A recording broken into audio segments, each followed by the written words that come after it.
sur des questions de gouvernement ouvert, mais aussi des questions de participation citoyenne innovante, dans lequel rentre la question de la délibération citoyenne et les processus de délibération citoyenne.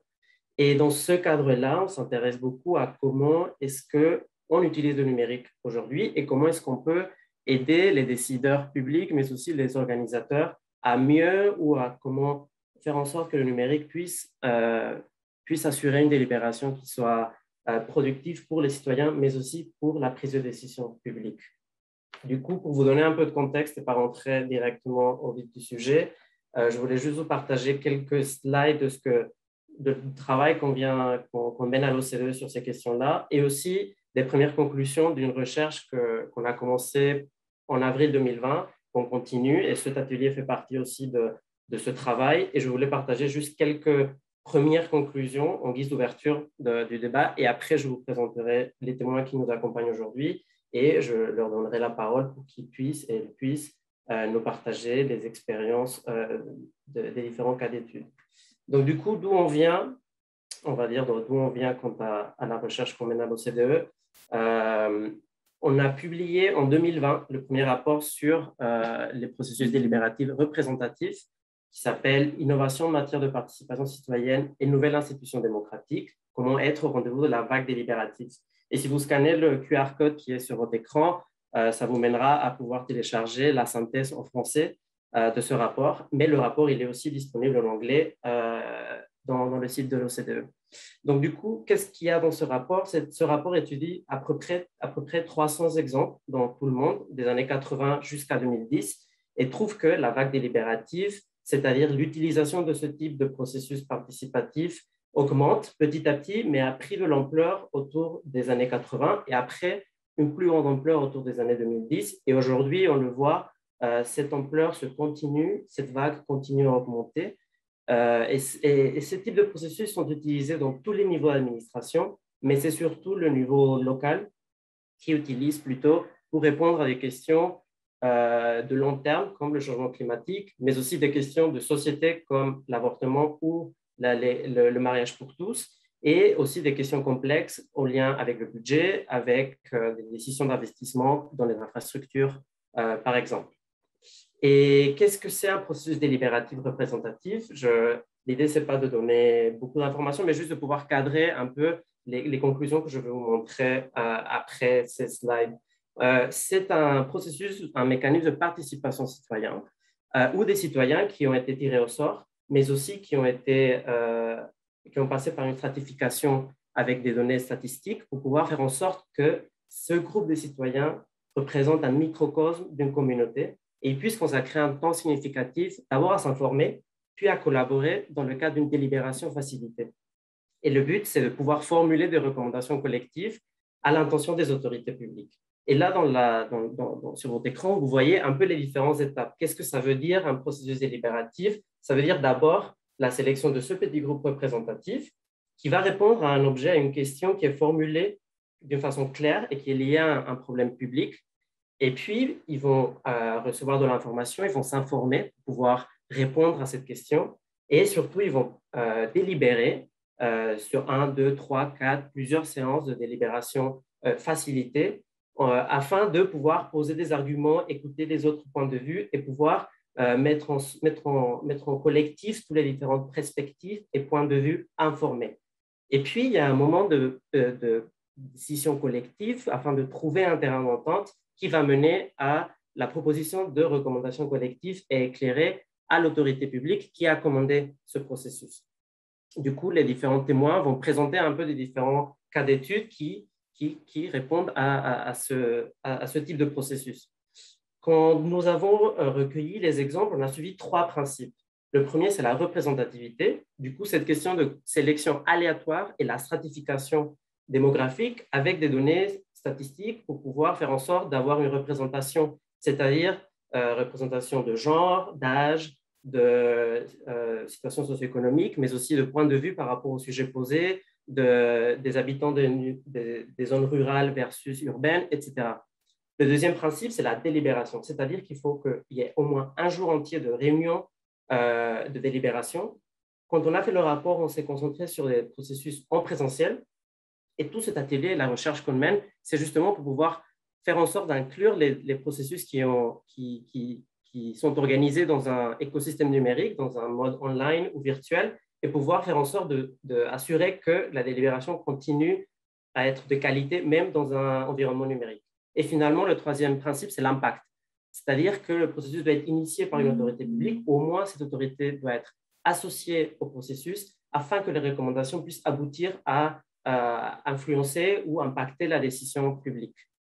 Dans ce cadre-là de recherche, en avril 2020, quand on était confinés, et on s'est rendu compte que nos façons d'interagir, de travailler, même de loisirs, changeaient et migraient un peu vers un environnement numérique. On s'est rendu compte aussi que beaucoup de processus citoyens, de participation citoyenne, comme par exemple la Convention citoyenne des climats, ne pouvaient pas avoir lieu dans un espace physique à cause des distanciations physiques et des mesures d'urgence. Et du coup, on a lancé une série d'articles, que vous voyez le lien sur votre écran, Digital for Deliberation, dans notre blog à Medium.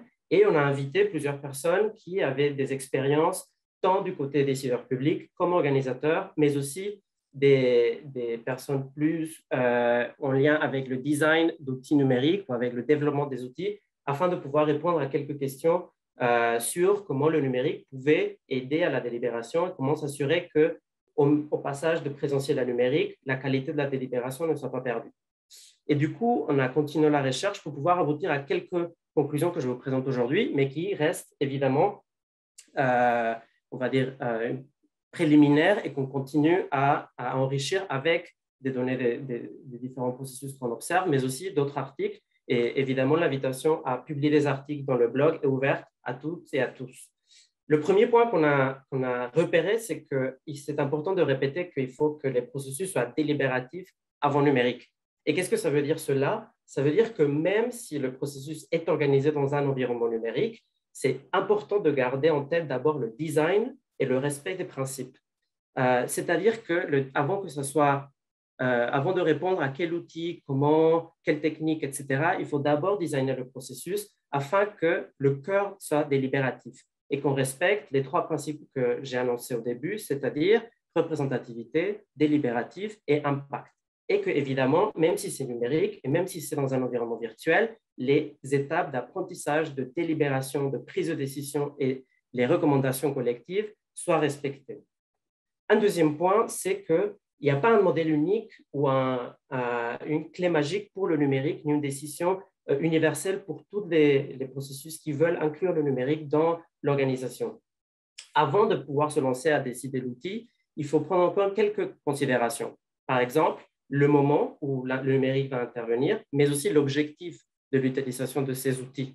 Par exemple, pour les moments, on a repéré plusieurs possibilités, c'est-à-dire un processus qui a commencé en présentiel et qui doit migrer ou se transposer à un environnement virtuel, ou un processus qui est de 0 à 100% organisé dans un environnement numérique, mais ça peut être aussi pour une des parties, un des moments pour l'apprentissage, par exemple, ou pour la prise de décision collective.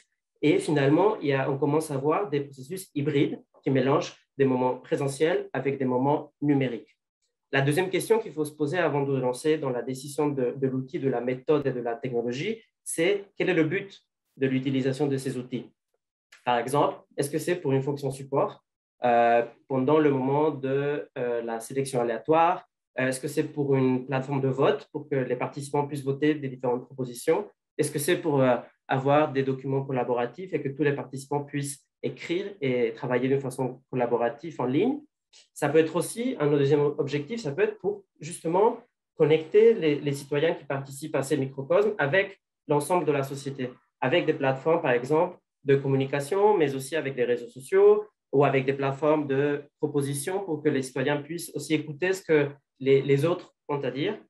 Et ça peut être aussi un troisième objectif, ça peut être pour renforcer la transparence du processus avec la publication des transcriptions des conversations, avec des séances de streaming, avec la publication de vidéos, etc. Et finalement, un dernier objectif, ça peut être d'aider à l'évaluation et à la recherche sur l'impact de ces processus en donnant accès à des chercheurs, à des données ou à des vidéos, à des conversations, à des délibérations qui ont eu lieu pendant ce processus. Et une fois que les organisateurs et les décideurs publics ont eu cette réflexion, on peut passer au choix technologique. Et dans ce troisième, on va dire, observation, ce qu'on veut véhiculer, c'est que ce choix a aussi des conséquences. D'un côté, puisque la façon dont l'environnement numérique est construit va déterminer comment les participants vont interagir.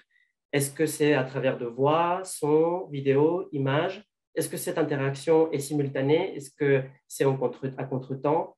Est-ce que les participants sont anonymes, pseudonymisés ou pas? Et finalement, est-ce qu'il y a une modération? Ces genres de questions qui vont définir aussi le choix et le design des outils va aussi avoir un impact direct sur la façon dont la délibération s'effectue et du coup, il va façonner aussi le résultat. D'un autre côté, le choix technologique est important puisque la délibération démocratique n'est pas n'importe quelle, ce n'est pas un débat, ce n'est pas une discussion de café. Il y a besoin que ça soit bien construit avec des règles, avec une facilitation. Par exemple, on voit aujourd'hui que le débat sur les réseaux sociaux n'est pas du tout délibératif et n'a pas comme objectif le consensus, au contraire, la polarisation. Du coup, quand il faudra choisir l'outil ou designer l'outil, c'est important de garder en tête que ce qui est au cœur de ce processus, c'est la délibération, la qualité de la délibération entre les participants.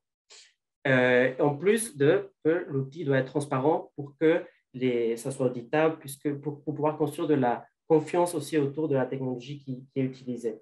Et finalement, il faut aussi que cette infrastructure technique soit accompagnée par des compétences du côté des organisateurs, mais spécialement du côté des participants, et que cette infrastructure soit résiliente et fiable, qu'il y ait de la sécurité, qu'il y ait de la protection des données, etc. Quatrième, évidemment, le numérique, il y a des avantages à l'utilisation du numérique. On a observé, et je vais lister quelques-uns, mais par exemple, l'organisation de processus à grande échelle, soit continue ou avec peut-être simultané dans différentes régions, différentes localisations géographiques. Ça peut aider dans des territoires très grands ou des difficiles accès. Il y a des éléments du numérique qui peuvent se rajouter, qui ne peuvent pas facilement se rajouter dans un environnement présentiel, comme la traduction automatique, la modération automatique, mais aussi ça peut renforcer, par exemple, la participation de quelques publics comme les jeunes ou les personnes qui ne sont pas à l'aise ou qui ont des problèmes de participer à l'oral dans une salle physique. Le numérique peut aussi, les participants et le public en général, à faire un suivi plus détaillé des recommandations qui sont menées par l'Assemblée. Par exemple, c'est le cas des 150 de la Convention citoyenne du climat et le site qui permet de suivre les recommandations. Comme je l'ai déjà dit, le numérique peut aussi aider à que le processus soit plus transparent et du coup générer plus de confiance dans le public général. Ça peut aussi permettre d'enrichir la recherche et d'assurer que le processus soit évalué a posteriori de l'organisation. Et évidemment, avec des avantages et des défis qui viennent, et on a repéré quelques défis. Par exemple, le plus grand, c'est qu'il y a un manque déjà d'accès à ces outils, d'accès physique aux infrastructures, mais aussi d'accès aux connaissances, de pouvoir avoir des compétences égales pour pouvoir assurer que la participation soit inclusive et égalitaire entre tous les participants. Il faut aussi que le numérique ne rompe pas avec la qualité délibérative, c'est-à-dire que finalement, la confiance qui se génère dans un groupe, quand ce groupe se retrouve dans un lieu présentiel, aujourd'hui, elle peut être limitée par les écrans, par la délibération numérique. Du coup, il faut pouvoir réussir à pouvoir créer cette confiance, à pouvoir créer ce lien de confiance entre les participants d'une façon ou d'une autre. Et aujourd'hui, le numérique, ça peut poser un défi à cela. Un troisième défi, c'est aussi que le numérique doit être compatible avec les valeurs démocratiques et du coup, doit être transparent, doit respecter l'anonymat, l'auditabilité des outils, etc. Et finalement, un point assez important qu'on oublie assez souvent, c'est que le numérique a toujours besoin de l'humain pour la modération, pour la conception, pour la manutention, mais aussi pour tout ce qui est, par exemple, les communautés de pratique, pour pouvoir enrichir les outils, pour pouvoir aider les organisateurs et les décideurs publics à mettre en place tout ceci. En guise de conclusion et pour pouvoir donner la parole aux autres témoins, je vous partage ces 5, on va dire, premières conclusions ou points de débat que vous voudrez continuer. D'abord, c'est qu'une observation qui est positive, c'est-à-dire que la libération numérique peut fonctionner. Et on l'a vu dans plusieurs assemblées citoyennes, jurys citoyens qui se sont tenus pendant le Covid et qui continuent à s'organiser même après les législations physiques. Et on a vu que ça marche, que les citoyens peuvent délibérer, qu'ils peuvent produire des recommandations et que le processus peut atteindre un résultat positif. Deuxièmement, c'est que c'est important qu'aujourd'hui, le numérique ne peut pas remplacer l'interaction physique. Et je fais lien avec ce que je disais juste avant, de cette idée de confiance, de pouvoir créer la confiance dans un groupe qui ne soit pas 100% sur des écrans ou à travers des plateformes. Le troisième point, c'est que l'humain est important et doit rester important, même si le processus s'organise dans un environnement numérique. Et quatrièmement, c'est quelque chose qu'on écoute très souvent, c'est que le numérique, on a tendance à croire que c'est moins cher ou plus facile. Et ce n'est pas le cas. Et il faut avoir des ressources pareilles, de même quantité, ou au moins les avoir dans le même esprit que si le processus avait lieu dans un environnement physique. Et finalement, on a besoin d'une infrastructure numérique adaptée qui puisse répondre exactement à les défis d'un processus délibératif représentatif et pouvoir faire en sorte que la délibération soit de qualité et puisse aboutir à des recommandations éclairées et puisse pouvoir construire de la confiance entre les citoyens et les décideurs publics. Moi, je m'arrête ici. Évidemment, on peut continuer la conversation sur ce sujet juste après les présentations des témoins, mais évidemment, si vous avez des questions, par exemple, si vous voulez partager vos expériences, soit comme organisateur, comme participant à des assemblées, le blog de l'OCDE Participo est ouvert. Et si vous avez toute question, n'hésitez pas à rentrer en contact avec nous. Du coup, je vais laisser la parole à Valentin Chaput, Open Source Politics, qui va nous présenter un peu un retour d'expérience sur la conférence sur le futur de l'Europe et autres réflexions que peut-être, Valentin, tu as eues pendant cette brève présentation. Et merci, et je te laisse la parole, Valentin. Bien, merci beaucoup, Mauricio. Alors, je vais commencer par partager mon écran. Et peut-être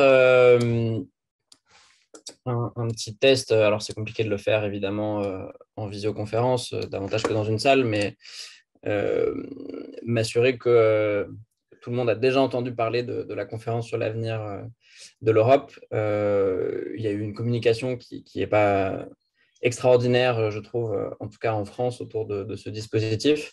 Donc, ça tombe bien, je vais pouvoir vous en dire un petit peu plus. Alors, on est évidemment au cœur du sujet présenté par Mauricio.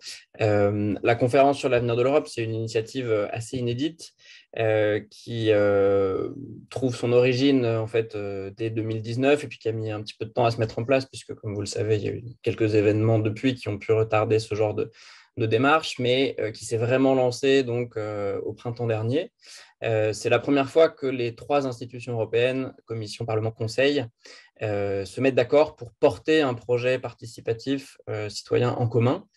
Il se trouve qu'ils ont placé la barre assez haut puisqu'ils ont lancé donc, une démarche qui est à la fois une sorte, si on compare avec des repères français, un petit peu d'abord un grand débat, puis 4 fois la Convention citoyenne, et en parallèle une sorte d'assemblée ad hoc qui doit tirer des conclusions de tout cet exercice. Un exercice qui dure donc une bonne année. On est presque on est à la fin du premier tiers, on va dire.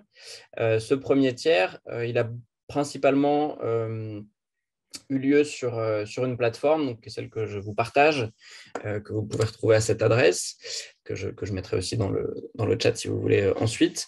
Une plateforme qui est ouverte à tous les citoyens européens, avec là aussi une ambition assez élevée, c'est-à-dire que il y avait plusieurs choix possibles d'orientation, mais finalement, c'est des interactions quand même assez poussées autour de la production d'idées qui ont été choisies et de l'organisation d'événements. Donc, ce qui se passe depuis la fin du mois d'avril, c'est que sur cette plateforme, vous pouvez retrouver 9 thématiques et puis un espace un petit peu transversal qui correspondent en réalité aux priorités de l'Union européenne pour cette mandature. auxquelles s'est rajouté évidemment dans le contexte les questions de santé. Du coup, dans chacun de ces espaces, vous avez à la fois la possibilité de retrouver du dépôt d'idées, des propositions, donc ça c'est des choses assez classiques. On va y revenir après. Ce qui est l'originalité, c'est que c'est une délibération en plusieurs langues. Et puis l'autre démarche qui est possible, c'est l'organisation d'événements. Donc il y a à la fois quelques événements qui apparaissent d'ailleurs ici dans cette couleur un petit peu bleu-violette, qui sont des événements officiels des institutions européennes ou des institutions nationales. Et puis ensuite, des événements, et vous en voyez qu'il y en a un certain nombre là qui sont déjà programmés, qui sont organisés par des associations, d'autres institutions locales ou parapublics, et puis tout simplement des citoyens qui organisent donc des ateliers, qu'ils soient en visioconférence comme celui qu'on a aujourd'hui ou vraiment en physique. Et donc, finalement, c'est vraiment une plateforme qui est au centre de cette grande discussion européenne qui, jusque-là, n'a jamais vraiment pu avoir lieu. Parce qu'il n'y avait pas les outils nécessaires. Et donc là, on a vraiment cette première phase. Donc nous, on suit beaucoup chez Open Source Politics puisqu'on accompagne les institutions européennes dans la mise en place de Decidim, qui est une des plateformes qui existe pour faire ce genre de démarche et qui est la plateforme qui a été choisie par les institutions européennes. D'abord parce que c'est une plateforme européenne. En deux mots, c'est une plateforme qui a été créée par la mairie de Barcelone en 2016 et qui, depuis, s'est déployée un petit peu partout dans le monde, mais notamment en Europe, qui est utilisée aujourd'hui en Italie, en Espagne, en Finlande, en Belgique, en France aussi beaucoup, et un petit peu partout ailleurs. Et surtout, au-delà d'être une plateforme européenne, c'est un logiciel libre. Et donc, ça répond aussi à ce que Mauricio disait tout à l'heure. Il y a un enjeu d'auditabilité d'une telle plateforme. Donc, toutes les contributions sont évidemment partagées en open data, mais au-delà de ça, c'est même le code source de la plateforme qui est accessible, qui peut être reproduit et réutilisé par d'autres. Et évidemment, beaucoup de développements ont été faits dans le cadre de cette conférence et désormais, tous les utilisateurs de Decidim vont pouvoir aussi en bénéficier. Donc, c'est l'une des forces de ce type de logiciel. Voilà. S'il y a des questions après, on pourra revenir là-dessus. Et donc, cette plateforme est lancée depuis fin avril. Les premiers retours qu'on peut en avoir, c'est qu'il y a un pari qui a été réussi. Et c'est pour ça que je disais que la barre a tout de suite été mise assez haut, parce que la consigne numéro 1 des institutions européennes, c'était que n'importe quel citoyen devait pouvoir tout faire dans sa langue. Et donc, à l'échelle des 27 États membres de l'Union européenne, il y a 24 langues officielles. Et donc, tous les contenus de la plateforme sont traduits dans les 24 langues, donc ce qui est parfois un petit peu cauchemardesque quand il faut mettre à jour quelque chose. Mais surtout, on se retrouve en fait avec une plateforme qui permet à des gens d'écrire en allemand, d'autres en anglais, d'autres en français, etc. etc. Donc en espagnol, voilà. Donc dans toutes les langues. Et ce qui se passe, c'est qu'en réalité, vous pouvez théoriquement traduire n'importe quel contenu.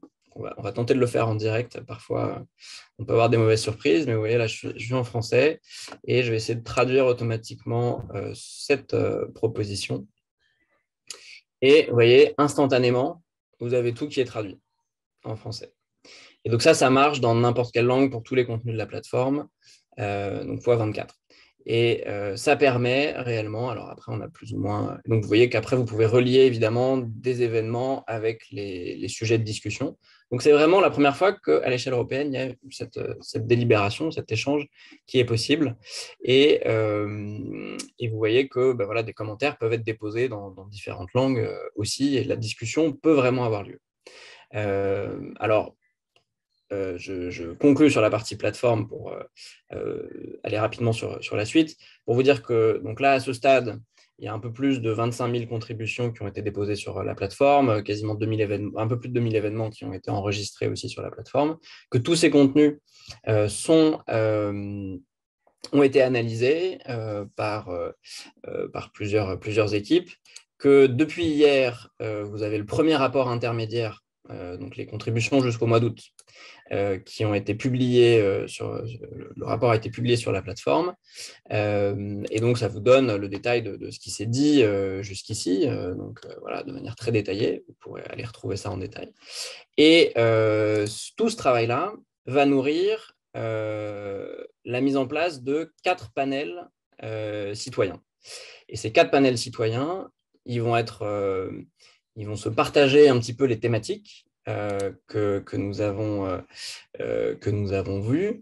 Et ils vont se réunir chacun 3 fois, idéalement 2 fois en physique. Donc, le premier se réunit demain à Strasbourg pour la première fois et une fois à distance.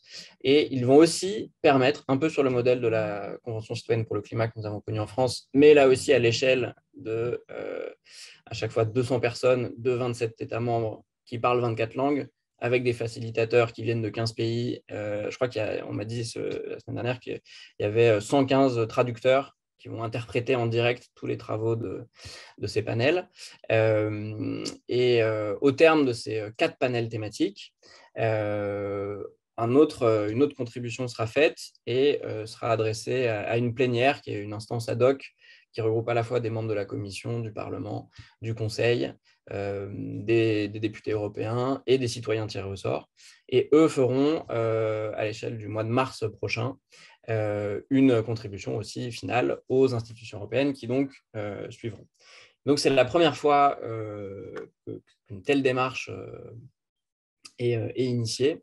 Et donc voilà, c'est passionnant à suivre et s'il y a des questions, j'y répondrai avec plaisir. Mais tout ça pour dire que finalement, l'échelle de la délibération, c'est à la fois quelque chose de très nouveau et en même temps, on a déjà des bons exemples.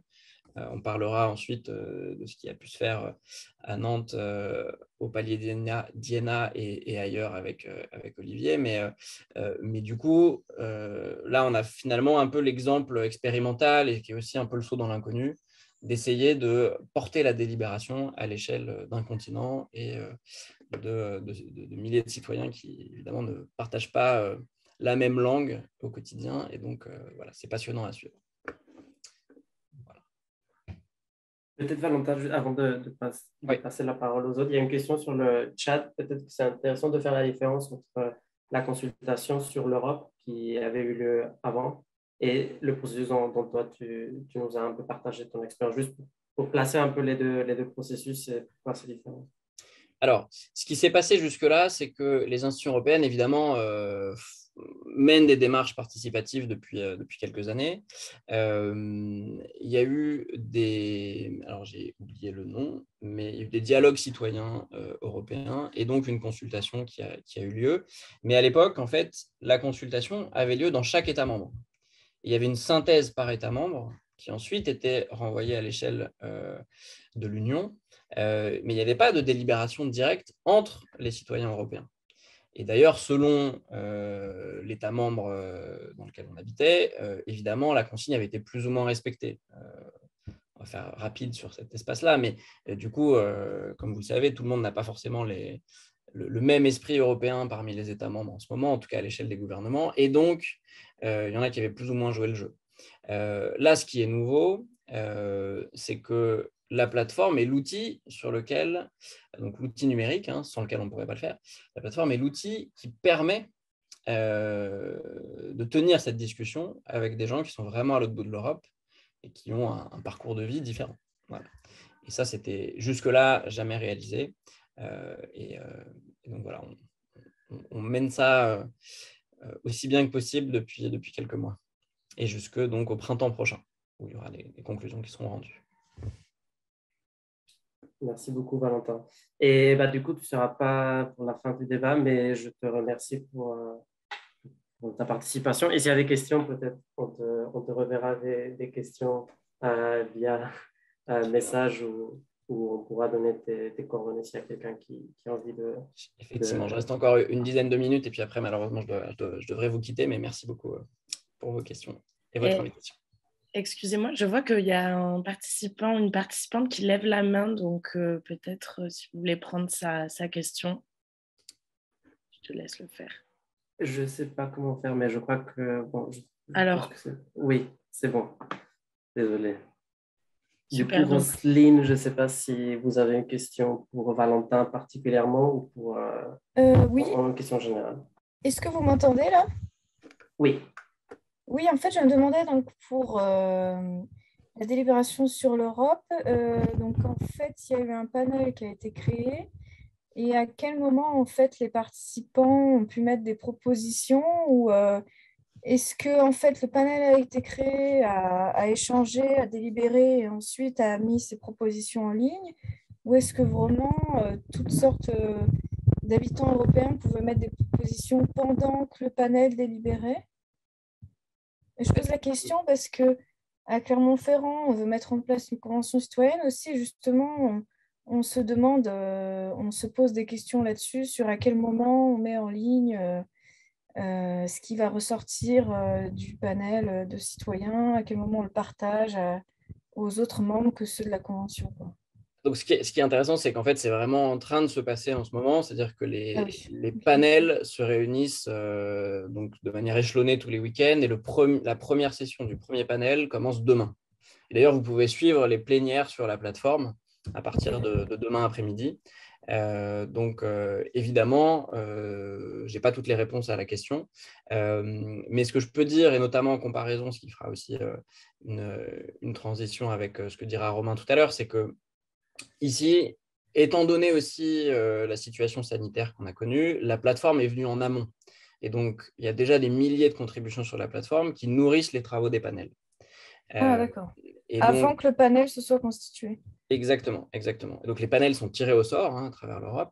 Et ce qui se passe à partir de maintenant, c'est que, évidemment, les panels vont continuer à se réunir jusqu'en janvier prochain.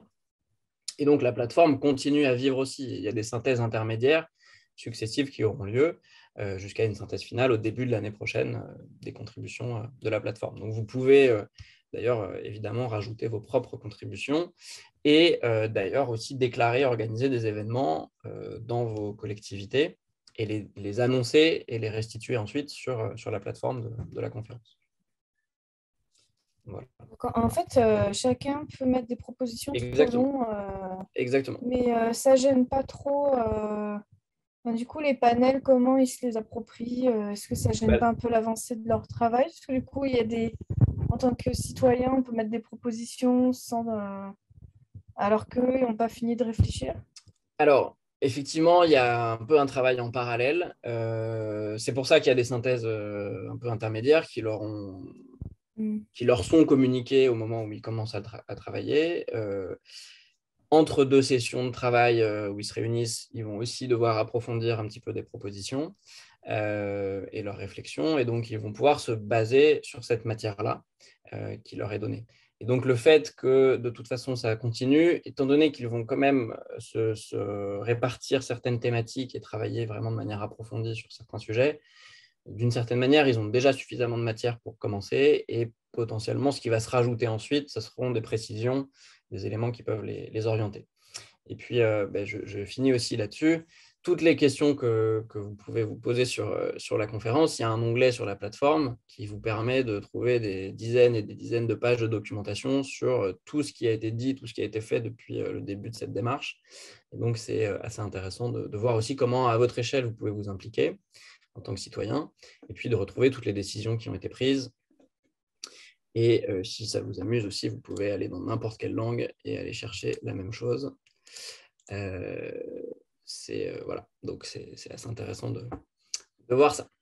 Parfait, merci beaucoup Valentin. Désolé Roselyne, on Merci. va passer au prochain témoin, mais on a un peu de temps à la fin des différents témoignages pour prendre des questions. Et je vois qu'il y a des questions dans le chat, donc on pourra commencer aussi à interagir via écrit.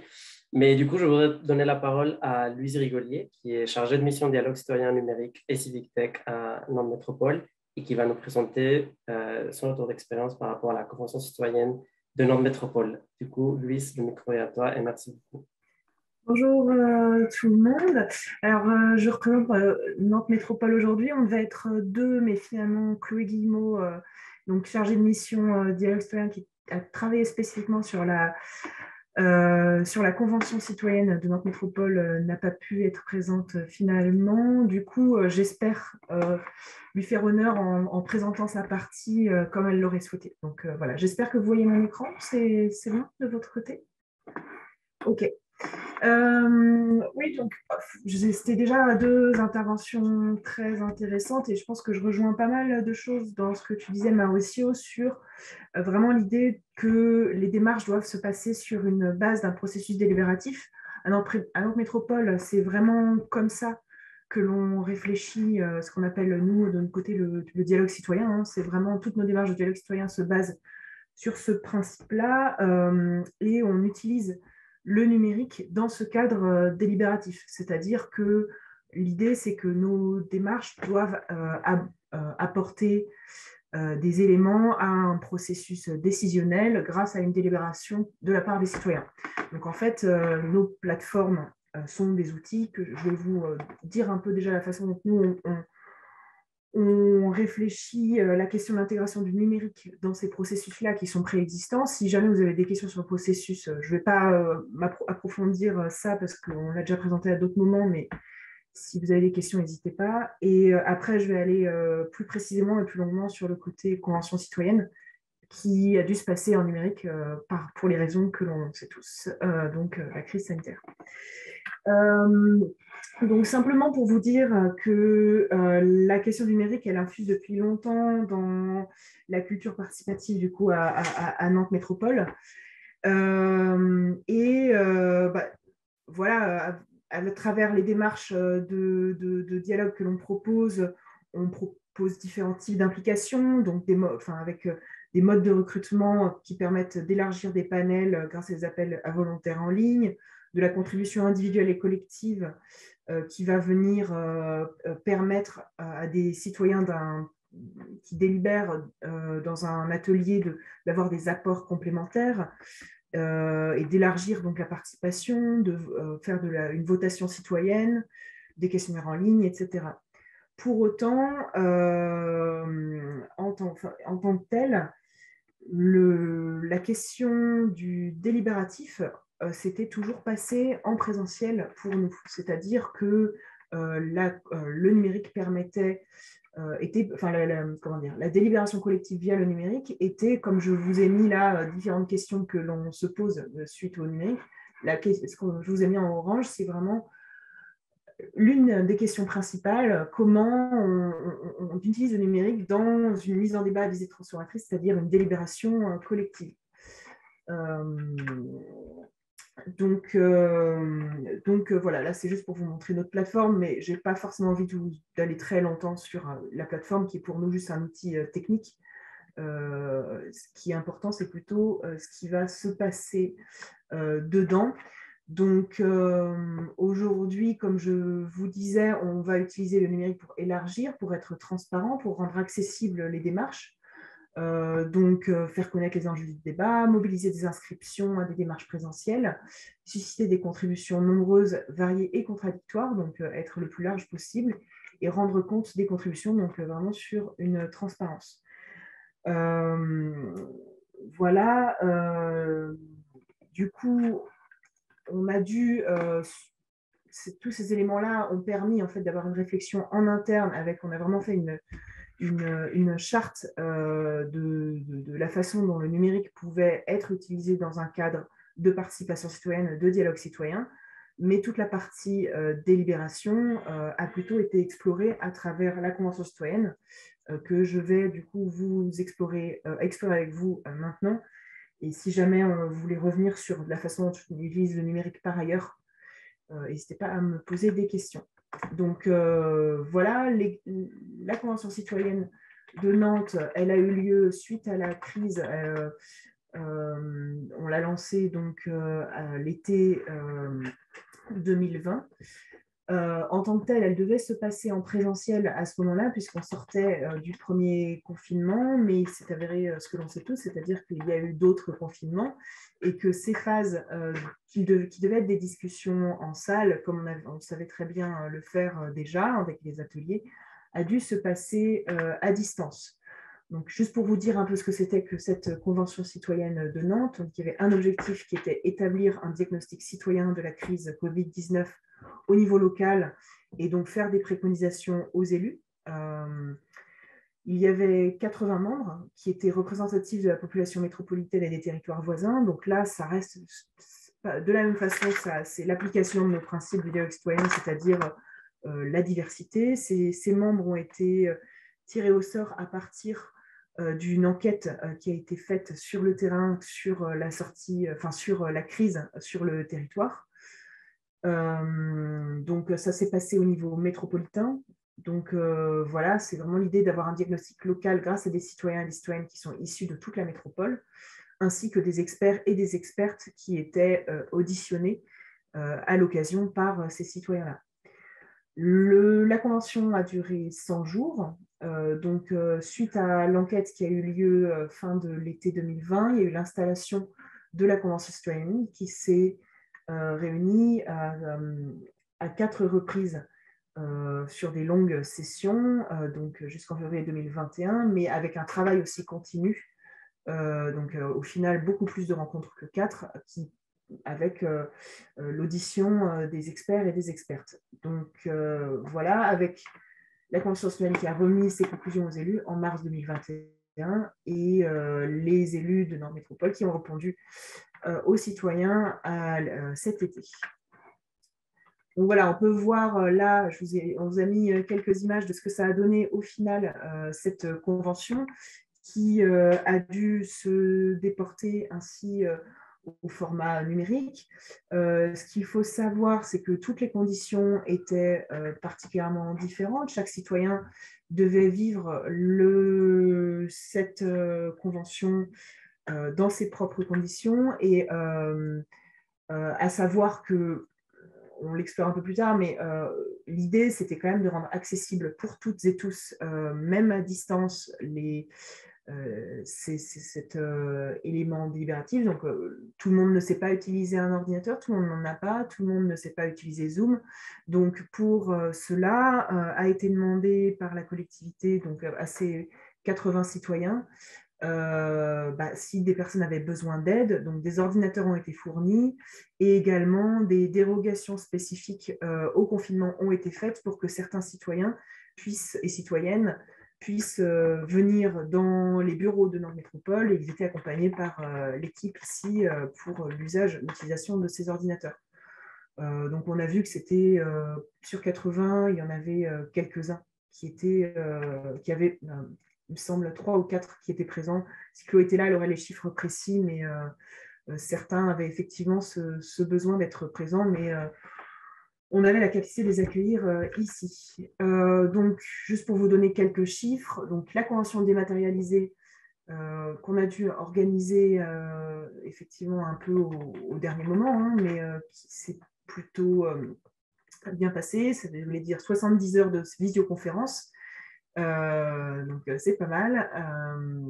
Donc il y a 4 sessions comme je vous disais, 5 intersessions. Alors des groupes miroirs. Alors qu'est-ce que c'est les groupes miroirs? C'est des groupes qui permettaient, qui étaient aussi de discussion avec les élus de Nantes Métropole en tant que tels. Donc les élus étaient aussi soumis à cette exigence de délibération via le numérique. Et une conférence publique qui s'est aussi passée en visio avec une intervention donc, de Rob Hopkins durant cette conférence. Donc 2 leviers du numérique ici. Donc les leviers du numérique, c'est vraiment ce qu'on explore à travers nos différents outils. Le numérique comme possibilité d'ouverture sur le territoire. Donc avec la traçabilité et la transparence, comme je vous expliquais, c'est quelque chose, un levier utile pour l'ensemble de nos démarches. Une contribution en ligne du territoire qui permet l'ouverture, hein, comme je le disais, et une médiatisation de la démarche assez large. Le numérique était aussi donc forcément le lien avec les membres, donc les membres de la Convention citoyenne, mais aussi les élus et les services. Il faut savoir évidemment qu'à chaque fois, cela voulait dire mobiliser les services différemment grâce à l'outil Zoom que l'on utilise tous maintenant ici et que je pense on est de plus en plus nombreux à connaître de fond en comble.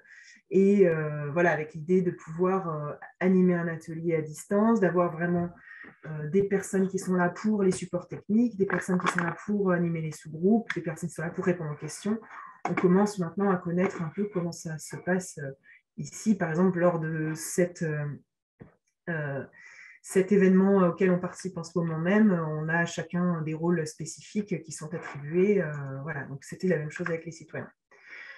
Alors, les défis donc, du numérique, c'est finalement ce qui a déjà été dit par Mauricio et Valentin auparavant, que le numérique ne doit pas être un frein, avec effectivement, pardon pour les fautes d'orthographe, je vois, mise en place des modalités spécifiques, donc avec l'accueil dans les locaux, prêt de matériel avec du test en amont aussi, avec l'idée de pouvoir aller aider les personnes sur place, créer du lien malgré les écrans avec des espaces cafés virtuels, l'accueil avec de la musique. L'idée, c'était aussi de pouvoir, tous ces petits moments qui sont souvent les plus précieux, ou en tout cas aussi précieux qu'un événement auquel on participe, c'est-à-dire les échanges interpersonnels, finalement tout ce qui ne peut pas, tout ce qui n'est pas un apport direct, mais plutôt juste une discussion informelle avec quelqu'un. L'idée, c'était d'essayer de le recréer à ce moment-là, avec un appel régulier aussi pour assurer le suivi avec les citoyens, des appels téléphoniques pour assurer que c'était bon pour eux, qu'ils allaient continuer à participer tout au long de la démarche. Et l'idée, c'était aussi, donc, le défi, c'était de garantir la qualité du débat, donc avec un gros appui de facilitation, comme je le disais, des agents mobilisés pour prendre des notes, pour faire de la facilitation graphique ou juste de prise de notes, et de l'adaptation des sessions et des formats. Donc avec, bien sûr, le numérique, on ne peut pas rester concentré aussi longtemps, donc avec des découpages des temps, avec 3 heures maximum. Donc, alors là, c'est vraiment ce qu'a pu ressentir Chloé aussi comme élément. Voilà, est-ce que finalement le numérique, comment ça fonctionne en délibératif? Et quels sont les enseignements finalement? Donc, une présence moins constante, effectivement, des citoyens, par exemple une présence le matin mais pas l'après-midi, mais qui a permis une participation d'un plus grand nombre et sûrement moins de décrochage, c'est-à-dire avec une participation à la carte et depuis chez soi, donc avec la question de la garde d'enfants qui devait être moins présente, mais voilà, avec la nécessité quand même de pouvoir faire des comptes rendus à toutes ces personnes qui ne pouvaient pas être présentes en permanence. Une plus grande horizontalité des rapports avec cette facilitation qui permettait de créer des liens entre agents et citoyens, mais par contre avec des échanges moins fluides, c'est-à-dire évidemment on ne peut pas se couper la parole, comme on le fait ici, on doit couper le micro, on n'est pas en train de rebondir sur la parole de l'une ou de l'autre. Voilà. Une réelle relation qui était créée entre les citoyens, mais aussi un plaisir de se retrouver et d'échanger.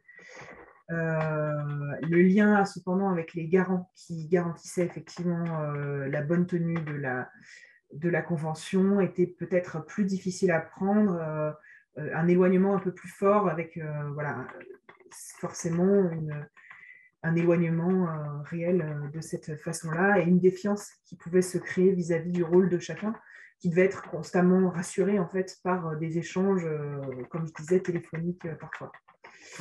Voilà, donc pour moi de mon côté, en tout cas si vous avez des questions, ça se passera sans doute à la fin, Mauricio, c'est ça? On a quelques questions très précises, mais peut-être que ces questions-là, c'est mieux de les répondre par écrit. Et après, on pourra... Je vais y répondre par écrit au besoin. Je vais arrêter mon partage. Voilà. Et merci à tous. Merci à toi. Et je regarde un peu vite fait les questions, mais je pense que la première, tu as répondu à la première question, peut-être sans vouloir, mais comment prendre en compte les obstacles en jeu liés à l'électronisme, des idées, retours d'expérience. Mais je pense que tu as donné quelques pistes de comment faire en sorte que les citoyens puissent participer même dans des contextes de déconnexion ou de manque de compétences. Et après, il y a quelques questions sur peut-être, il y a des questions très techniques sur combien d'agents, etc., que peut-être je te laisse répondre par écrit. Mais une question qui peut aussi être intéressante pour tous les autres, c'est comment est-ce que vous avez pu mesurer, encourager ou faciliter la réelle participation de toutes et tous à distance?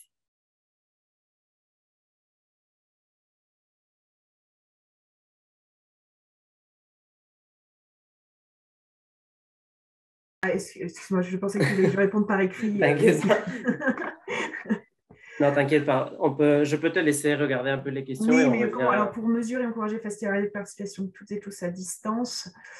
Donc là, ça demandait vraiment, c'est le rapport interpersonnel, enfin pour vraiment une participation au long cours, comme je disais, sur 70 heures de visio, ça demande un rapport personnel.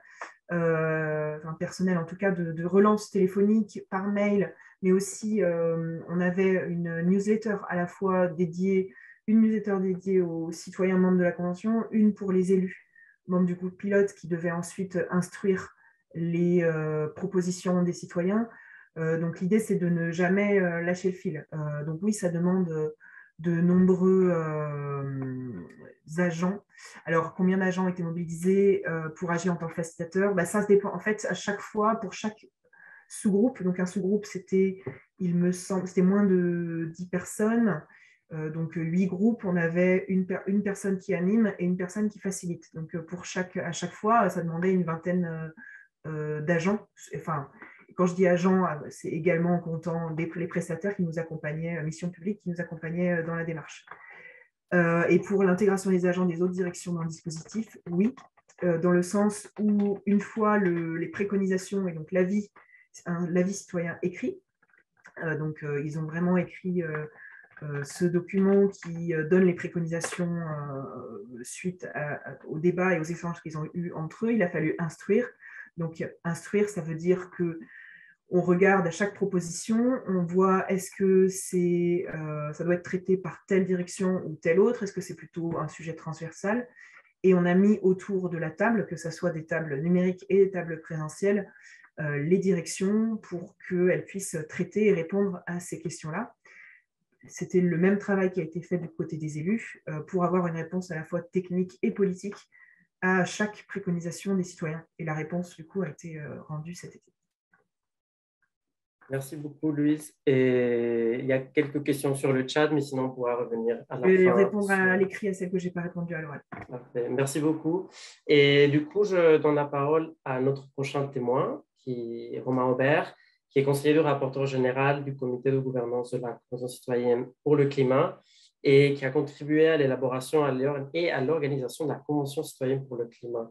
Romain a par ailleurs également occupé des fonctions au sein du cabinet du président du CESE, chargé de la démocratie numérique et plus largement de la participation citoyenne. Du coup, Romain, merci beaucoup pour avoir accepté de participer aujourd'hui et je te laisse la parole pour que tu nous présentes un peu ton expérience quant à la Convention citoyenne du climat. Merci.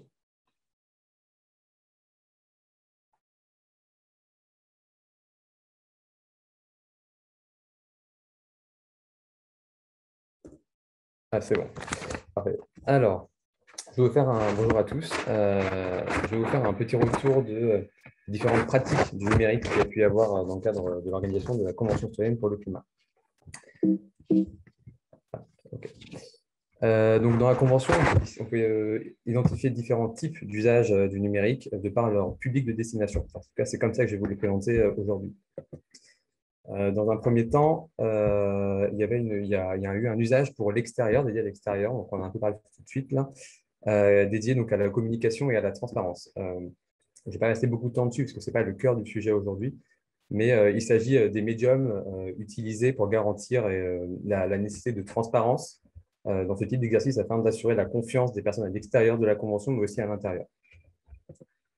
Ensuite, on peut identifier un usage de transmission, un usage passerelle. Il s'agit ici de la mise en place de la plateforme de contribution qui a été faite par Open Source Politics, dont Valentin Chaput était présent tout de suite, afin d'ouvrir la Convention sur l'extérieur, dans un objectif d'alimenter les 150 dans leur réflexion. Alors, cette plateforme avait une double entrée, une possibilité de contribution pour les citoyens de manière individuelle et une possibilité de contribution pour les organisations, donc syndicats, ONG, associations, partis politiques, etc. Le choix de construction de la plateforme, il faut s'intéresser un peu dessus parce que c'est intéressant sur notre sujet. Il a été guidé par la tension de légitimité assez classique qui existe au sein de la participation, citoyenne de manière générale, entre participation et délibération. En fait, sa construction a été explicitement guidée par l'impératif de ne pas hisser la plateforme au même niveau de légitimité que les travaux de la Convention et des membres de la Convention. Et donc, pour cela, il y a eu un refus de la part du comité de gouvernance que sur cette plateforme figure quelconque indicateur quantitatif. Donc, il n'y avait pas de système de vote, il n'y avait pas de système de soutien possible et aucune forme de délibération, donc pas possibilité de commentaire non plus. Parce que le caractère délibératif devait rester la prérogative des membres de la Convention. Donc, en réalité, il s'agissait uniquement d'une plateforme de dépôt de contribution. Pour l'anecdote, malgré toutes ces précautions qu'on a pu prendre et malgré la communication volontariste qu'on avait fait sur cette distinction, ça n'a pas empêché Canard Enchaîné de confondre les propositions de la plateforme et de se moquer des plus farfelus avec celles des membres de la Convention. Ensuite, sur l'usage qui a été fait de la plateforme par les membres de la Convention, alors j'y viendrai peut-être un peu plus tard dans la question parce que ça peut être un peu plus long et je peux détailler, mais globalement, les citoyens ont quand même eu une difficulté à prendre en compte, par faute de temps, mais pas que, les contributions de la plateforme, notamment celles individuelles. Il me semble que l'intérêt de la plateforme pour la réflexion des membres de la Convention a beaucoup plus résidé dans sa figure de contribution pour les organisations de la société civile que pour les contributions individuelles. Mais ça, on pourra y revenir et on pourra aussi revenir sur la temporalité de la plateforme, comment elle a été construite dans la question, si ça vous intéresse. Ensuite, l'usage numérique a également été pour l'usage interne de la Convention. Donc, dès le début de la Convention, une plateforme interne numérique avait été mise en place afin de faciliter le dialogue entre les membres lors des intersessions, donc entre les sessions, mais également entre les membres et le comité de gouvernance et les membres et les animateurs. Donc, c'est une plateforme aussi de dépôt de documents, d'informations. Il y avait également des partages de photos. Les membres pouvaient débattre dessus, se partager des articles, des vidéos, etc. Enfin, et c'est principalement dû à l'essor de la crise sanitaire, évidemment, l'usage de webinaires. Donc, nous, on a utilisé le logiciel Zoom. C'est ça qui va plutôt nous intéresser dans cette présentation. On a eu recours à des webinaires à plusieurs reprises dans la Convention. On a une session 100% distancielle, donc 100% en Zoom, qui a été organisée en avril 2020. Donc, il faut quand même imaginer qu'une session en Zoom, ça veut dire 150 citoyens connectés à distance, plus tous les animateurs, les membres du comité de gouvernance, les journalistes, donc les journalistes, les chercheurs, donc il y a quand même un peu de monde, on était souvent autour de 300 connectés sur le compte Zoom. Ensuite, il y a eu des travaux en intercession qui ont été menés au mois de mai 2020, donc toujours pendant la crise sanitaire. Ensuite, on a eu une session finale qui s'est déroulée en présentiel au CESE, mais avec une possibilité de participation par Zoom, donc à distance, de certains membres de la Convention qui n'ont pas souhaité venir sur place, notamment par peur de Covid, parce qu'ils étaient qu'à contact, etc. Donc là, on a un peu augmenté le niveau, on va dire, pour bien comprendre. C'est-à-dire que les citoyens en présentiel étaient présents au CESE, mais pour respecter les jauges dans chaque salle, ils étaient divisés dans, je crois que c'était 6 salles différentes au sein du Palais de Iéna. Et donc, il a fallu connecter ces différentes salles entre elles de manière visuelle et sonore, et connecter également toutes ces salles à la salle virtuelle que composaient les personnes qui étaient en Zoom. Donc là, vous avez des photos qui peuvent un peu vous montrer à quoi ça ressemblait comme machinerie. Donc ensuite, on a également la session 8, donc une session de réponse des membres de la Convention aux réponses apportées par le gouvernement, qui s'est déroulée en 100% distanciel, toujours pour des raisons de crise sanitaire, avec une première phase de 6 webinaires d'audition de ministres, un ministre par thématique, et puis ensuite un week-end, une phase de délibération qui s'est fini par un vote. Alors, pour mettre en œuvre la délibération en ligne, donc forcément, il faut prévenir les fractures numériques qui peuvent exister. Et la première d'entre elles est forcément la fracture matérielle. Et c'est pour ça que dès la mise en place de la convention, donc bien avant le Covid, parce que là, on parle de juin 2019, le CESE avait prévu l'achat de tablettes et de cartes SIM pour avoir une connexion Internet. Et initialement, ça a été prévu pour avoir accès à la plateforme interne que j'évoquais tout à l'heure. Et dans le premier temps, dans les premières sessions de la convention, on a eu environ 15 membres qui avaient sollicité une tablette pour la convention. Et ça représente à peu près les ordres de grandeur des personnes à distance du numérique en fait, en France, ce qui est assez logique si le territoire a bien été fait. Dans le contexte de la crise sanitaire, une session du coup s'est déroulée complètement à distance. On a dû envoyer par la poste de nouvelles tablettes, notamment parce que lorsque des matériels étaient disponibles initialement, ils ont été occupés par le conjoint qui était en télétravail, la conjointe ou le conjoint qui était en télétravail, les enfants qui faisaient de la téléécole, je ne sais pas si ça se dit, mais on voyait l'idée. Donc voilà, il y a eu une deuxième vague de tablettes sollicitées. Ensuite, forcément, parce qu'il n'y a pas que la facture matérielle, mais aussi celle d'usage, une assistance avait été, dans l'utilisation de ces outils, avait été prévue par les équipes du CESE ou fait par les animateurs, donc par le service informatique du CESE ou par les animateurs.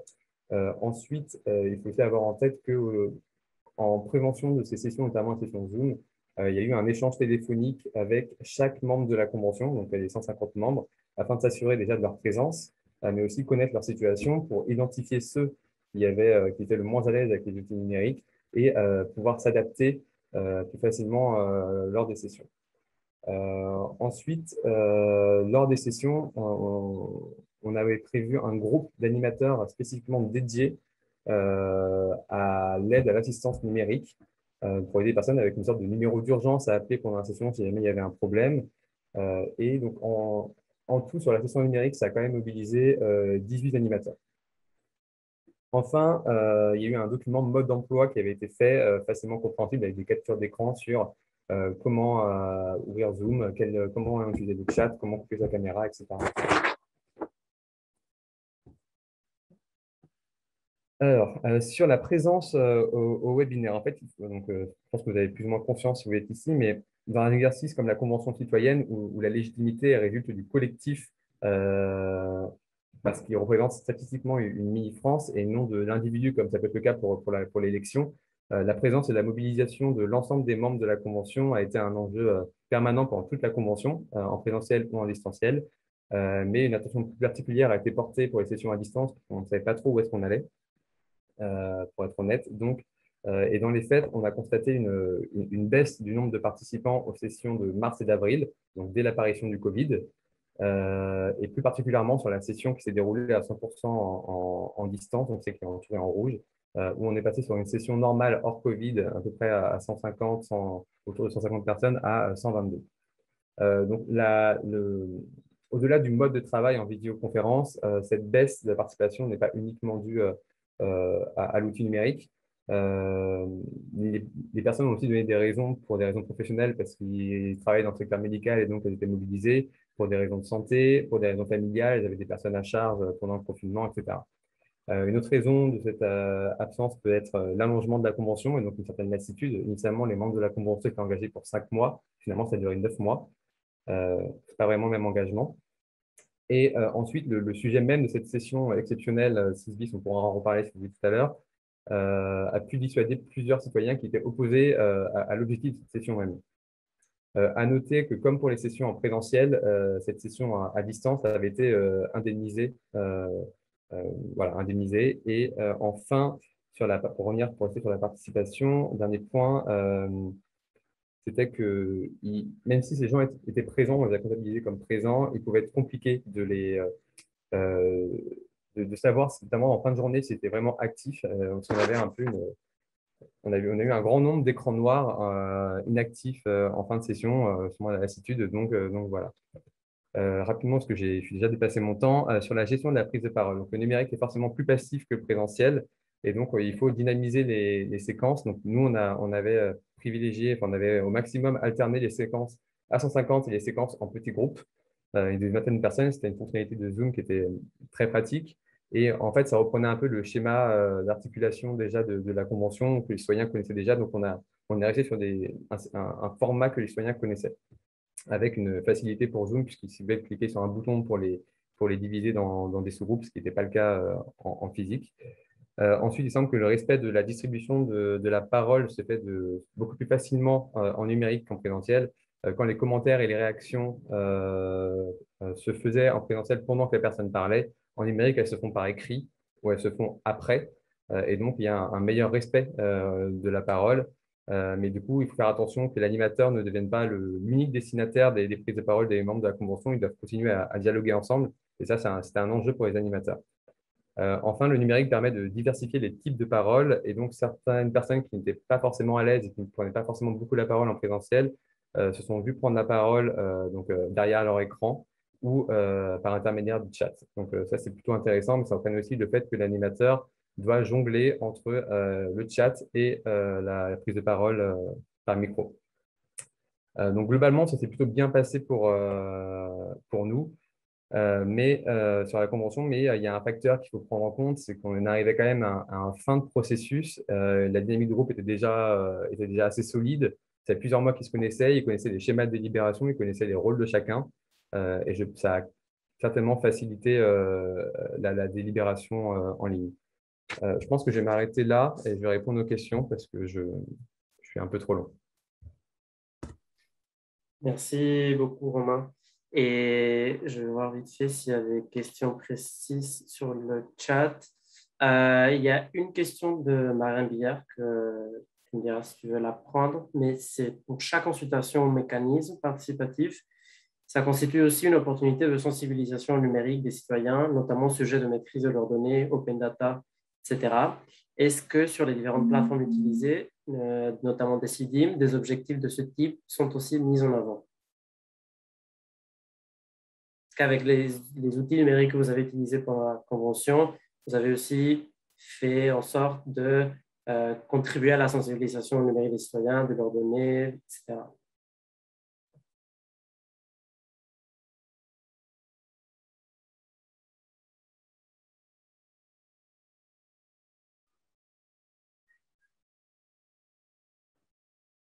S'il n'y a pas de... J'ai pas vraiment de réponse. J'avoue que j'ai des mémoires de la convention qui se troublent un peu, mais on n'a pas, nous, spécialement sensibilisé les membres de la convention, puisque les plateformes qu'on utilisait étaient déjà, correspondaient déjà à la RGPD. Donc, après, il y avait eu de sensibilisation particulière, il me semble, mais je sais qu'il y a Grégoire Frati qui est présent. Donc, si jamais il a des éléments, lui, de manière plus générale sur les données, etc., nous, on a eu une prévention qui a été faite sur les réseaux sociaux, sur l'usage des réseaux sociaux à plusieurs reprises. Okay. Merci beaucoup, Romain. Et du coup, je vais passer la parole à notre prochain et dernier témoin, puisque le temps va presque arriver à sa fin. Et du coup, merci Olivier Schulbaum de participer à cette rencontre. Olivier travaille, et bon, je vais lire ta bio en anglais puisque je ne l'ai pas en français, mais avec plus de 18 ans d'expérience en design de projet et management, innovation ouverte et méthodologie de co-création. Olivier est cofondateur, vice-président et directeur de recherche et développement chez la Fondation Platonique, qui est une ONG basée à Barcelone, mais aussi à Palma et Madrid depuis 2004. Olivier est aussi membre du bureau de Advisory Board de la Fondation Ciudadana Civio, une organisation indépendante basée en Espagne qui fait du suivi des autorités publiques et qui donne des informations citoyennes et lobby pour pouvoir construire une transparence effective dans les institutions. Du coup, Olivier, merci beaucoup. Merci. La parole est à toi. Très bien, merci. Vous m'entendez? Ok, super. Vous voyez mon écran? J'ai beaucoup aimé le stress de l'écran noir que commente Romain. Non, je crois que le stress de l'écran noir, c'est équivalent au stress de la page blanche pour un policy maker qui doit commencer à aborder un thème aussi compliqué, aussi complexe que le changement climatique. Je vous salue depuis Barcelone. J'espère apporter un autre point de vue. Ici, je défends un peu la position aussi de la perception de ces types de processus délibératifs par les citoyens. Je crois que c'est important aussi. Nous avons beaucoup de connexion directe avec aussi employer la délibération dans des communautés, non, pas toujours en accord avec, pas toujours en accord en comptant avec les autorités publiques. Je crois que c'est aussi intéressant que les citoyens puissent s'approprier toutes ces méthodologies et ces plateformes et ces outils, puisque la plupart d'entre elles sont ouvertes et open source, pour pouvoir créer leurs propres mouvements et leurs propres agendas. Je crois que ça, si j'ai un message à laisser passer avant que mes visions se compliquent, réellement, il faut arriver à, j'imagine que la grande majorité des gens présents aujourd'hui dans ce séminaire sont derrière la caméra, c'est-à-dire qu'ils font partie de l'administration publique. J'aurais aussi des lections dans leur sens, mais aussi je crois qu'il faut, quand on commence à designer ou prévoir un outil numérique pour de la délibération, il y a un aspect qu'il faut aussi contempler à partir du méthodologique et du standard qui s'applique, Mauricio a expliqué parfaitement. C'est aussi la philosophie, un peu l'anthropologie aussi derrière les outils qu'on emploie. Alors, je vais aussi un peu vous raconter d'où viennent ces outils, parce qu'on parle beaucoup de DCIM aujourd'hui. Ce que vous voyez, c'est un édifice qui est essentiel à Barcelone, puisque Barcelone devient un phare du développement et d'infrastructures numériques démocratiques de participation basées sur le logiciel libre. DCIM, c'est une création très typique de Barcelone, et je vais vous expliquer pourquoi et pourquoi cela influence aussi.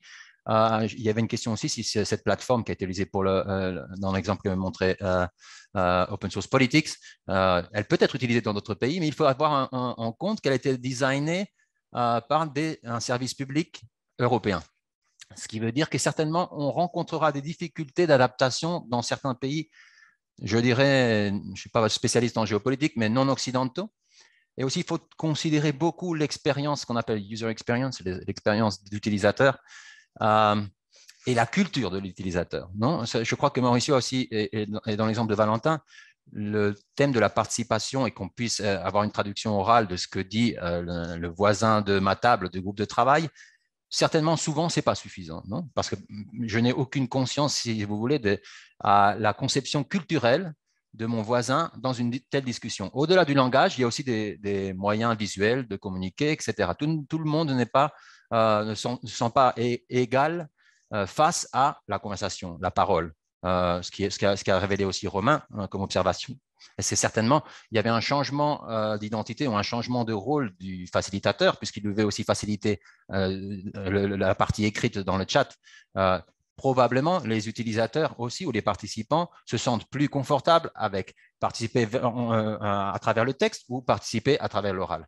Je crois que une des premières lections du numérique, c'est qu'elle permet cette diversité et aussi de découvrir vraiment des talents. Je crois que ça s'est passé aussi dans la Convention citoyenne. Quelques personnes sont devenues maires de leur village ou de leur ville. Je crois que ça, c'est important. De comment, à travers ces processus délibératifs, nous informons les autorités, mais surtout, nous créons une culture et renforçons les valeurs démocratiques qui permettent aux citoyens de s'approprier ces méthodes de délibération et ces outils pour pouvoir créer leurs propres agendas avec cette capacité qu'ils ont acquise à travers la participation, mais qui peuvent aussi être responsables à un moment donné de son propre agenda et le faire arriver sur la table de nos représentants publics. Je crois que la grande leçon, c'est celle-ci avant de venir plutôt sur mon expérience personnelle. Premièrement, je voudrais m'excuser beaucoup parce que je sais qu'il y a une spécificité française. J'ai travaillé longtemps pour Arte, donc j'ai eu beaucoup de issues, de problèmes ou de défis sur l'utilisation de la langue française. Je suis français, mais ça fait 25 ans que je ne parle pas de choses sérieuses.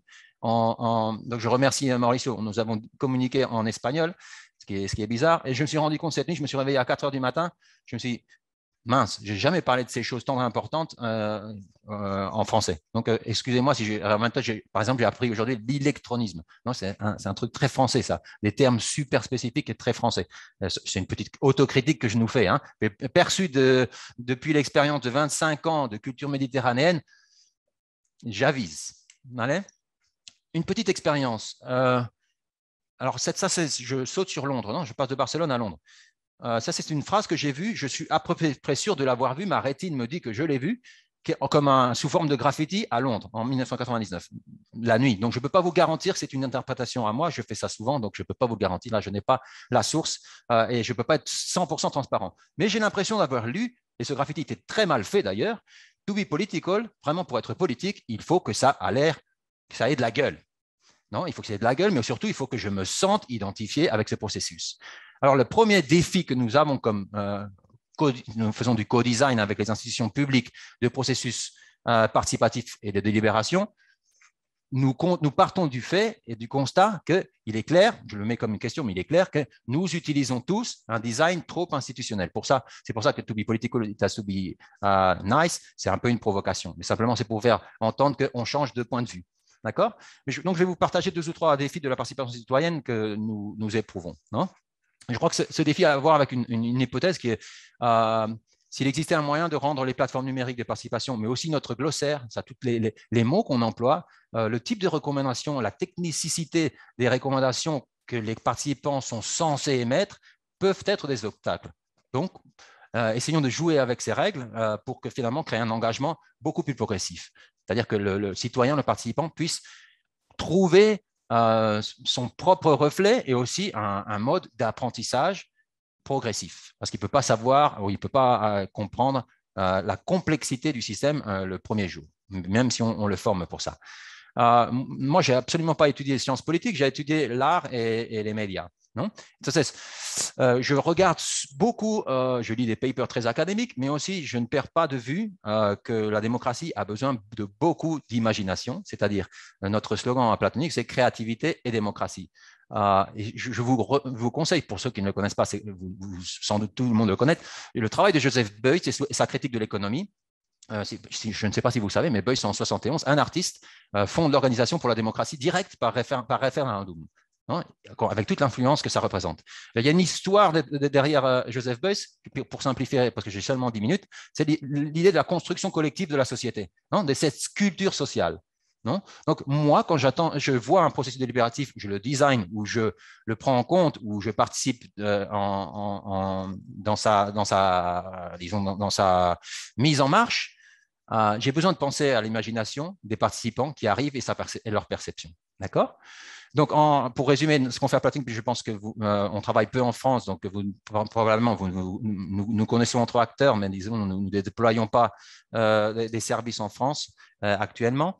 Mais l'idée de concevoir des espaces participatifs ouverts et inclusifs, on en a parlé, c'est un thème fondamental, à travers le physique et le numérique pour amplifier l'impact des initiatives citoyennes. Donc, je considère les initiatives citoyennes qui autonomement se créent comme les trésors qu'il faut absolument connecter avec les agendas publics.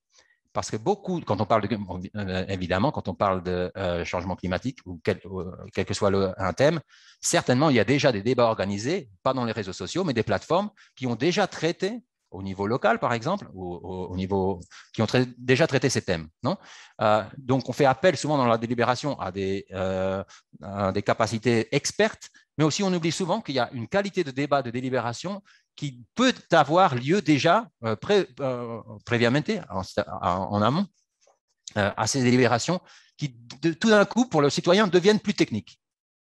Non? Quand ils ont trouvé leur propre moyen de dialoguer, de converser, de trouver un accord, un participant d'une communauté comme celle que je nomme, s'il change et qu'il est élu par un sorteo civico, tirage au sort, évidemment, il s'attend à pouvoir déployer toutes les capacités qu'il a acquis à travers de sa communauté. Est-ce que les processus délibératifs et les outils lui permettent?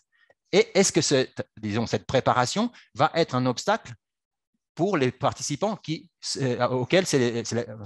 lesquels c'est la première expérience de participation délibérative? D'accord? Je mentionne parce que ça a beaucoup à voir avec l'exemple que Valentin a proposé. D'ailleurs, il y a quelques fonctions qui ont été développées pour la Conference for the Future of Europe que nous utilisons dans ce projet. Le dernier projet sur lequel nous travaillons, c'est nous accompagnons le Parti démocratique national en Italie pour créer des agoras pour, disons, faire des recommandations pour le programme politique pour les prochaines élections du Parti démocratique. D'accord? C'est un processus qui aussi implique exactement la même plateforme, c'est-à-dire le même code, donc je ne vais pas répéter ce que la Decidim permet.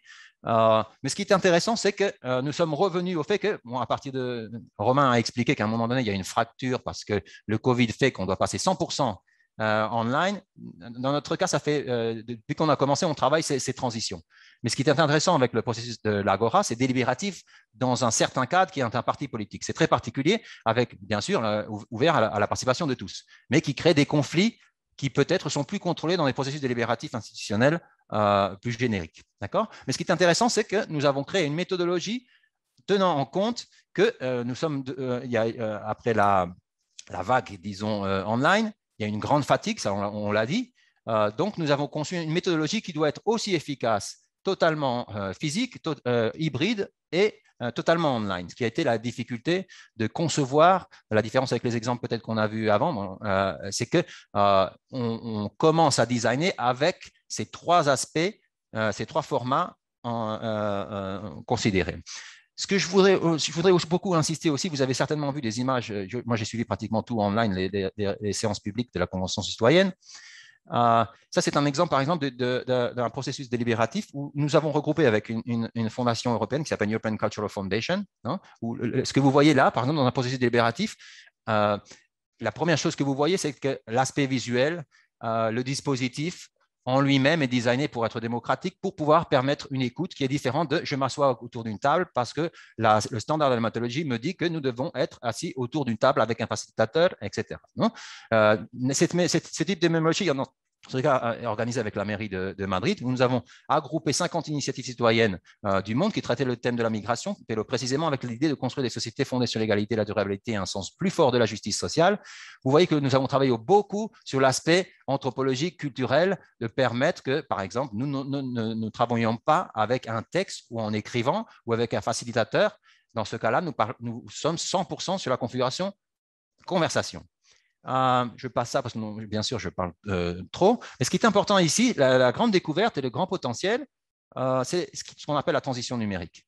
C'est-à-dire, comment on peut imaginer que dans ce que vous voyez, par exemple, il y a des formes culturelles ou de storytelling, par exemple, si vous voyez très méditerranéen, où, par exemple, c'est un obstacle de s'asseoir autour d'une table.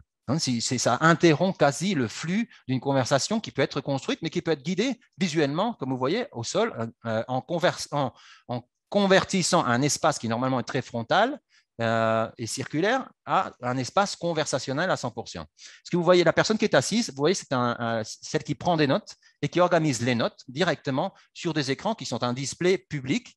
C'est-à-dire que s'il y a des visiteurs publics qui sont permis, c'est différent avec les délibérations, qui peuvent suivre la délibération qui est en train de se passer, simplement ou online dans certains cas, et directement dans l'espace. Donc, les habitants de Madrid peuvent voir, participer, observer. Donc, c'est intéressant que vous voyez ici, ce que nous voyons, c'est ce qui est en train de se dire et qui est en train de se prononcer dans chacun de ces espaces, ce qui me manque beaucoup dans les processus délibératifs très institutionnels.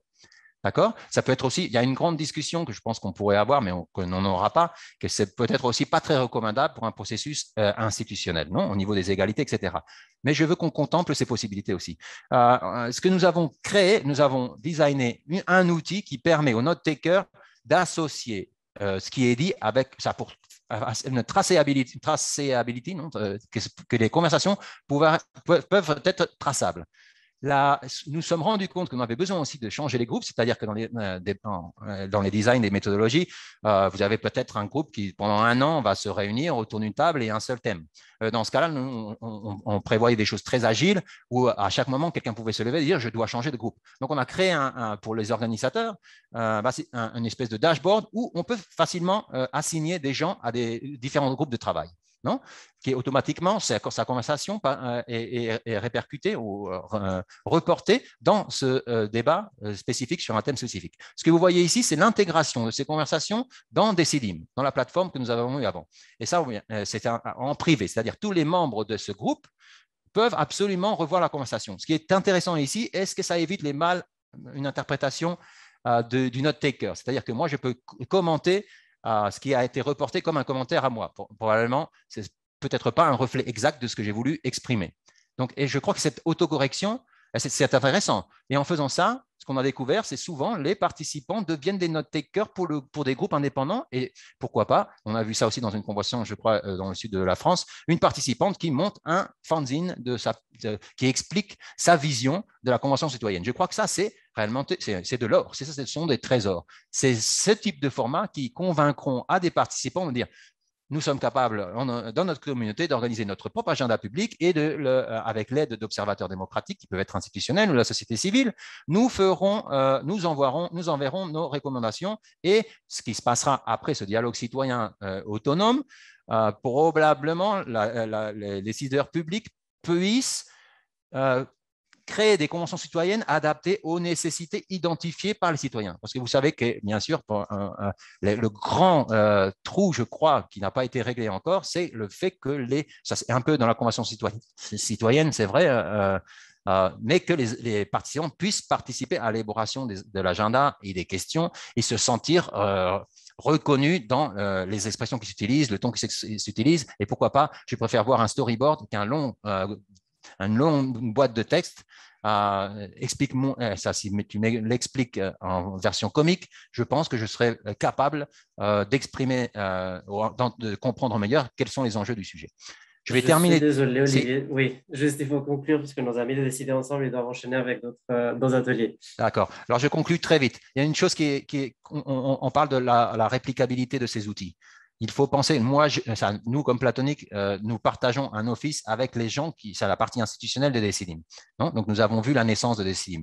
Ce qui est à tenir en compte pour tous les agents publics et les gens qui veulent répliquer ces outils, c'est que ces outils ne sont absolument pas indépendants de la ville ou du modèle urbanistique et du modèle de participation qui a lieu dans ces villes. Je crois que c'est quelque chose que probablement personne n'a conscience, mais si vous regardez ici, vous voyez, vous êtes peut-être allé à Barcelone, ça s'appelle les Champlets, c'est un plan artistique, un plan urbanistique qui a eu beaucoup de polémiques à l'époque, en 1860, quand il est apparu, parce qu'il était très organisé, très cadré, et c'est un peu comme la traduction de ce plan urbanistique barcelonais.